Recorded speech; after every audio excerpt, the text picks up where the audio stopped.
Hi అండి, welcome back to Anusha Ram Cherukuri. నేను మీ అనుష. ఈరోజు వీడియోలో నేను చూపించే రెసిపీ రాజుగారి రొయ్యల పులావ్ ఎలా తయారు చేయాలో చూపిస్తానండి. చాలా టేస్టీగా ఉంటుంది, చాలా సింపుల్గా ప్రిపేర్ చేసుకోవచ్చు అనమాట. నేను చెప్పే ప్రాసెస్లో చేయండి, ఈ పులావ్ చాలా బాగా వస్తుందండి.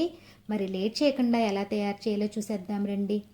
మీరు మన ఛానల్ని ఫస్ట్ టైం చూసినట్లయితే పక్కనే ఉన్న బెల్ ఐకాన్ని యాక్టివేట్ చేసుకోండి మరిన్ని రెసిపీస్ కోసం. మరి లేట్ చేయకుండా రెసిపీ స్టార్ట్ చేసేద్దాం రండి. ముందుగా నేను ఇక్కడ శుభ్రం చేసిన 1/2 కేజీ రొయ్యలు తీసుకున్నానండి. వీటిని నీట్గా వాష్ చేసుకోవాలన్నమాట. ఇప్పుడు ఈ రొయ్యల్ని ఫ్రై చేసుకోవాలండి. ఇప్పుడు స్టవ్ ఆన్ చేసి ప్యాన్ పెట్టుకుని ఆయిల్ వేసుకోవాలన్నమాట. 1 టేబుల్ స్పూన్ ఆయిల్ వేసుకోవాలండి. ఇప్పుడు ఇందులో శుభ్రం చేసుకున్న రొయ్యలు వేసుకోవాలన్నమాట.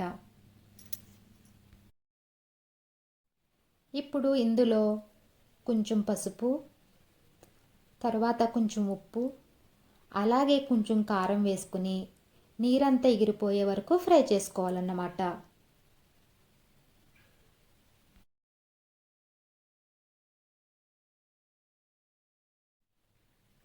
చూసారు కదండి, నీరంతా ఎగిరిపోయింది.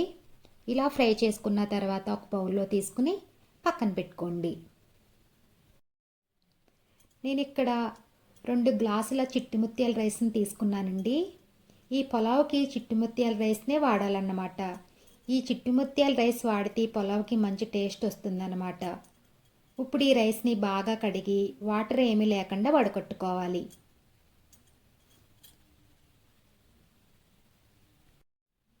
ఈ విధంగా వడకట్టి పక్కన పెట్టుకోండి. ఇప్పుడు మిగతా ఇంగ్రీడియంట్స్ చూద్దామండి. నేను ఇక్కడ చిన్న ఉల్లిపాయలు తీసుకున్నానండి. పైన తొక్క తీసి ఉల్లిపాయ పలంగా తీసుకోవాలన్నమాట. తర్వాత ఒక చిన్న వెల్లుల్లిపాయ తీసుకున్నానండి. అలాగే 3 ఎండుమిర్చి, 2 రెమ్మల కరివేపాకు, అలాగే గుప్పుడు పుదీనా, తర్వాత గుప్పుడు కొత్తిమీర తీసుకున్నానండి. అలాగే 3 టేబుల్ స్పూన్ల అల్లం వెల్లుల్లి పేస్ట్ తీసుకున్నానన్నమాట. ఇప్పుడు మసాలా ప్రిపేర్ చేసుకుందామండి. స్టవ్ ఆన్ చేసి ప్యాన్ పెట్టుకుని ఇప్పుడు ఇందులో 2 టేబుల్ స్పూన్ల ధనియాలు వేసుకోవాలి.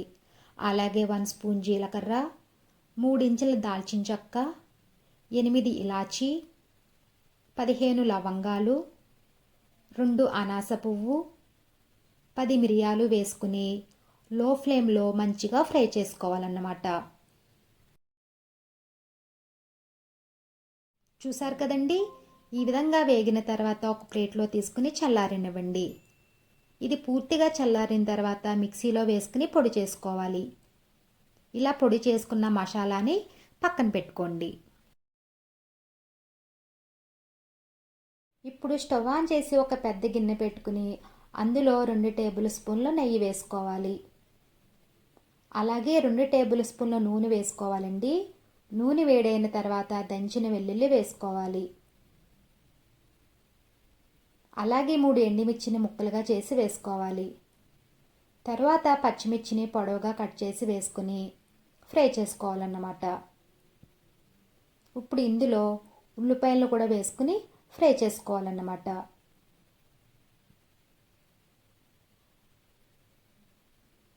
ఇప్పుడు ఇవి సగం ఫ్రై అయిన తర్వాత 2 రెమ్మల కరివేపాకు, అలాగే గుప్పుడు పుదీనా, గుప్పుడే కొత్తిమీర వేసుకుని బాగా ఫ్రై చేసుకోవాలన్నమాట.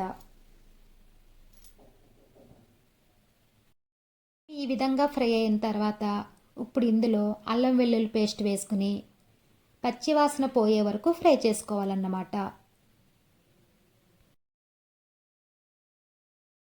సరే కదండి, ఈ విధంగా ఫ్రై అయిన తర్వాత ఇప్పుడు ఇందులో ముందుగా వేయించి పెట్టుకున్న రొయ్యలు వేసుకుని బాగా కలుపుకోవాలన్నమాట.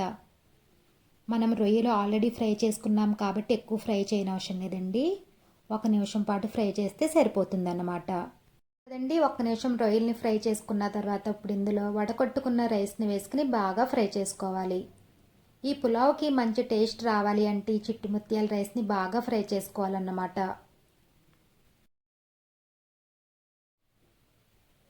ఈ విధంగా బాగా కలుపుకోవాలండి. ఇందులో ఉల్లిపాయలు తీసేసానండి, చిదిరైపోతాయన్నీ. ఈ విధంగా తీసి పక్కన పెట్టుకోండి. ఈ రైస్ ఎంత బాగా ఫ్రై చేస్తే పులావ్ అంత టేస్టీగా ఉంటుందండి. ఈ బియ్యాన్ని కమ్మటి వాసన వచ్చే వరకు ఫ్రై చేసుకోవాలన్నమాట.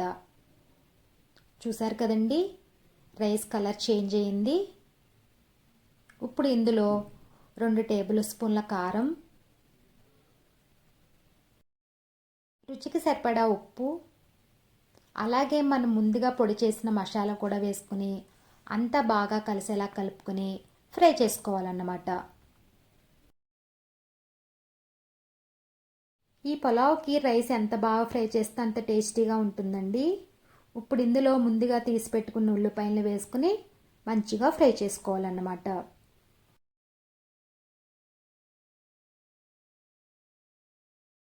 చూసారు కదండి, ఈ విధంగా ఫ్రై అయిన తర్వాత ఇప్పుడు ఇందులో మనం తీసుకున్న రైస్కి 2 గ్లాసులు రైస్ తీసుకున్నాను కదండి.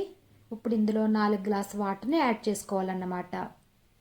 వాటర్ వేసుకున్న తర్వాత అంతా బాగా కలిసేలాగా కలుపుకోవాలి. ఈ విధంగా కలుపుకున్న తర్వాత ఈ స్టేజ్లోని ఉప్పు కారం సరిపోయిందో లేదో చెక్ చేసుకోవాలండి. అవసరమైతే ఈ స్టేజ్లోనే యాడ్ చేసుకోవాలన్నమాట. నాకైతే కరెక్ట్గా సరిపోయాయండి. ఇప్పుడు మూత పెట్టుకుని 10 నిమిషాలు కుక్ చేసుకోవాలండి. 10 నిమిషాల తర్వాత చూద్దామండి. చూసారు కదండి, 80% వాటర్ దగ్గరికి పడింది. ఇప్పుడు అంతా ఒకసారి బాగా కలుపుకొని మంటని లో ఫ్లేమ్లో పెట్టుకుని ఇంకొక 5 నిమిషాల పాటు ఉడికించుకోవాలన్నమాట.